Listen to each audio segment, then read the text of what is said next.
One of our contemporaries, he has an amazing story. I heard him say this. He said there was a particular man who was overseeing the construction of a masjid, and it was entirely his project. He wanted this to be his baby, his good deed that he will present Allah with on the Day of Judgment.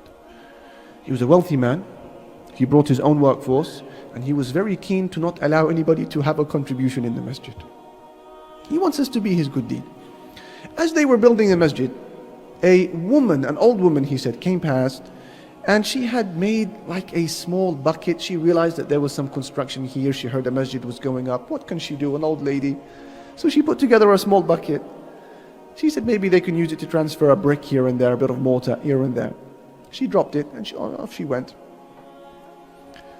Amazingly, when the masjid was built, the founder of the masjid saw a dream.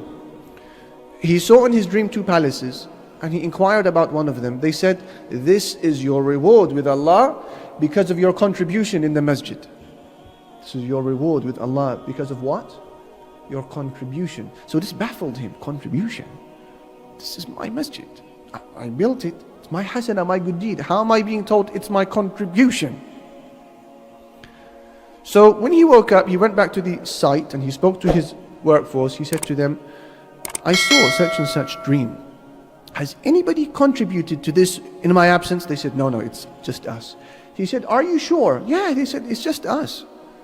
They said, "I mean, there was an old lady who passed by and she gave us a bucket. We used it. Nothing else." And he realized Allah is Kareem, generous. So he picked up the bucket, he inquired about the whereabouts of this lady, he tracked her down, knocked on her door. He said to her, "Please take back your bucket. Take back your bucket." And he doesn't want to share the reward. "Take back your bucket. May Allah reward you, auntie, for what you have done." She said to him, "What's the issue?" He said, "Well, I've seen this dream." She said to him, "Subhanallah, I have seen the exact same dream. I saw the exact same dream. I saw a palace and I was told this is your reward for the contribution you made for the masjid. And I cannot do without these good deeds. Jazakallah khair." And she refused to take back the bucket. You're not dealing with Ali, Muhammad, Jim. You're dealing with Allah. So what is it that builds a masjid? The niyyah.